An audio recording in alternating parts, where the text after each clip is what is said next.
Monsieur le Président Yorana, merci Yorana. d'avoir accepté notre invitation. D'abord, une réaction à ce témoignage que vous venez de voir. Oui, un témoignage poignant qui met en lumière ce problème sociétal qu'est l'AIS aujourd'hui chez nous. C'est un poison, c'est une gangrène qui frappe notre société depuis trop longtemps. Je comprends la détresse de ses parents. Aujourd'hui, notre système n'est pas adapté. Il ne faut pas se le cacher. C'est un système qui n'a pas été conçu pour ce type de drogue. La prise en charge qui existe aujourd'hui est également inadaptée. Il faut changer tout ça. Donc nous comptons sur les travaux qui sont menés par notre ministre de la Jeunesse et des Sports, Narima, en coopération d'ailleurs avec cette fédération qui vient de se monter. Je crois qu'ils étaient en atelier ce matin avec cette fédération. C'est important d'adapter les mécanismes et de mettre plus de moyens. Mais je crois qu'il y a aussi, et le gouvernement formera un vœu dans ce sens-là, la nécessité de réviser le dispositif judiciaire.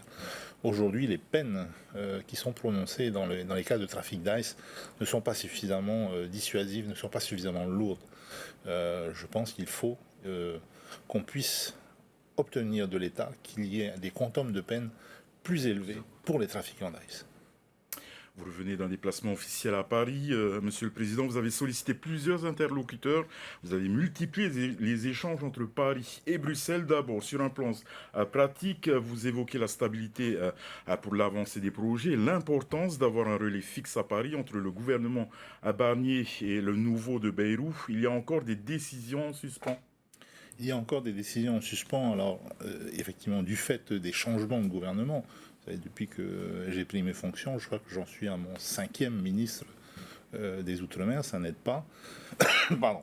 Et nous avons besoin d'avoir des interlocuteurs constants à Paris pour le suivi des dossiers. Nous avons tout un ensemble de dispositifs conventionnels qui nous lient à l'État et il faut faire le point sur ces dispositifs. Nous avons eu une mauvaise surprise un peu avant Noël sur le contrat de développement et de transition pour la partie commune avec une division plus que par deux de la quote-part qui est mise par l'État.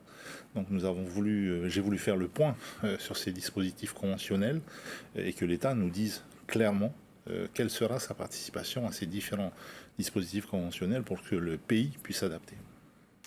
Sur le fond, vous vous êtes déjà exprimé et vous semblez satisfait, excepté sur le budget. Concrètement, qu'est-ce que cela veut dire? Est-ce qu'il va falloir se serrer la ceinture aussi aux Fénois? Je pense qu'il y a un effort collectif qui est demandé sur l'ensemble de la République. Les Outre-mer sont évidemment concernés. Le ministre des Outre-mer a réussi à faire passer un budget qui est en augmentation malgré tout pour les crédits de la mission Outre-mer que lui gère à son niveau. Mais ça représente pour l'ensemble des Outre-mer 3,5 milliards d'euros. La majeure partie des crédits dévolus aux Outre-mer, 23,5 milliards d'euros, sont gérés dans d'autres ministères, éducation, santé, etc. Il faut qu'on reste attentif à tous ces dispositifs et à toutes ces missions qui ne sont pas encore aujourd'hui actées, puisque, vous le savez, il y a eu un échec du passage de la loi de finances. Tout ça doit repasser. Il y a cette période transitoire avec la loi spéciale qui a été mise en place. Mais voilà, au niveau national, c'est pas encore achevé. Si on prend l'exemple des Jeux du Pacifique, par exemple, l'événement est-il remis en question sous sa forme actuelle?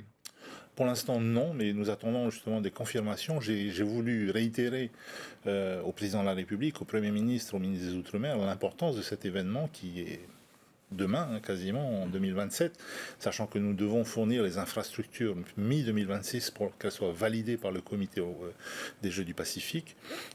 C'est un événement important pour nous, puisque nous recevons tous nos voisins, nos frères du Pacifique, mais je pense qu'au plan diplomatique, c'est un rendez-vous que l'État français ne peut pas se permettre de rater. Vous avez aussi profité de ce déplacement pour inviter Ursula von der Leyen au prochain Forum des îles du Pacifique. Quel était votre message à la présidente de la Commission européenne? Mon message, et c'était la raison de mon déplacement à Bruxelles, c'était de dire à l'Union européenne que, au cas où ils ne l'auraient pas remarqué, ils sont devenus invisibles dans le Pacifique. C'est paradoxal parce qu'il y a malgré tout des moyens financiers de partenariat qui sont mis en œuvre au travers des PTOM d'une part, mais au travers des partenariats avec les pays indépendants de la région.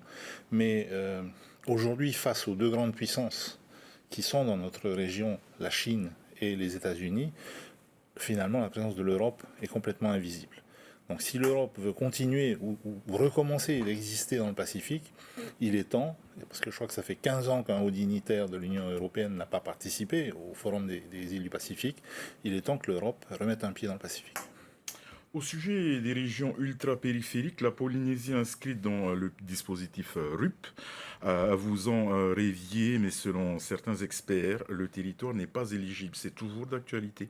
Alors non, moi je n'ai jamais rêvé que la Polynésie soit inscrite dans les RUP. Il y a deux dispositifs. Il y a effectivement les régions ultra-périphériques, les DROM en font partie, la Réunion, etc. Les RUP reçoivent 22 fois plus de crédits de la part de l'Europe que les PTOM dont nous faisons partie.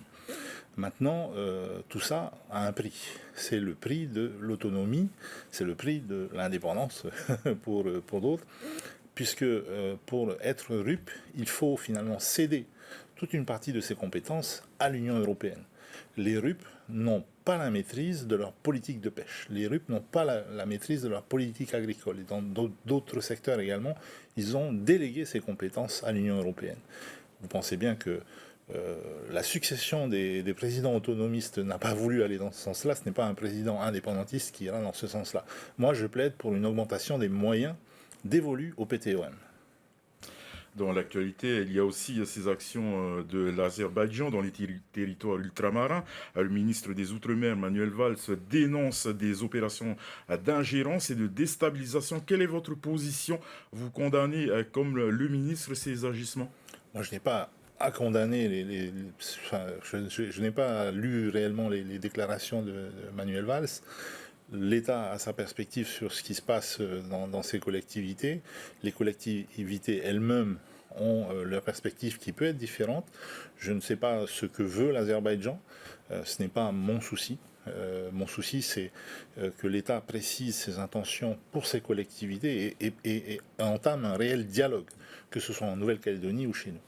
Un congrès du Front international de décolonisation a été organisé jeudi et vendredi en Nouvelle-Calédonie. Justement, nous comprenons que les membres du Taveni Hulatira étaient présents. Vous soutenez cette action? Ça s'inscrit dans la logique de la ligne politique du Taveni Hulatira. Maintenant, c'est ce que j'ai toujours dit et c'est ce que je continuerai à dire. Moins l'État mettra en place le dialogue, plus les partis politiques qui cherchent la souveraineté, qui cherchent l'autodétermination, devront se tourner vers d'autres possibilités. L'actualité récente du Fénois, c'est cette menace de grève de la frappe qui est toujours d'actualité. Le Conseil supérieur de la fonction publique s'est tenu ce lundi. Que répondez-vous aux syndicats qui sont remis à vous dans cette affaire? Écoutez, la dernière fois qu'on s'est vu avec la frappe, on avait proposé un protocole de sortie de grève avec 3 articles principaux qui répondaient aux 3 revendications de leur préavis. Et nous étions tombés d'accord sur ces 3 premiers articles. Le seul désaccord portait sur le 4e article, à savoir qu'ils voulaient une suspension et que nous demandions une levée de la grève. Ce que je retiens donc, c'est qu'ils sont d'accord sur les 3 premiers articles. Nous avons répondu à l'ensemble des demandes qui ont été formulées par la frappe. Cette grève, pour moi, elle n'a plus lieu d'être. Dans votre agenda, le prochain Conseil des ministres, le 14e, qui se tiendra à Nukuhiva. Une question sur Hiva-Oa, qui souhaite construire son propre musée pour présenter sur place des collections d'objets marquisiens. Les musées d'objets sont de compétences pays. Accepterez-vous de déléguer cette compétence à la commune de Hiva-Oa pour que ce projet sorte de terre? Il faudrait déjà que la commune nous réponde franchement, puisque la dernière fois que nous nous étions vus, nous avons reçu la Hakaiki de Hiva-Oa en Conseil des ministres pour qu'elle présente son projet. Nous avons bien écouté ce qu'elle avait à dire, mais aujourd'hui, nous ne savons toujours pas si ce musée doit être géré par la commune, par une association, par la CODIM. Donc, tant que nous n'avons pas ces précisions, nous ne pourrons pas avancer sur ce dossier. Monsieur le Président, Moïté Broderson, merci d'avoir accepté notre invitation. Alors, et cet entretien est donc à retrouver en intégralité sur TNTV News.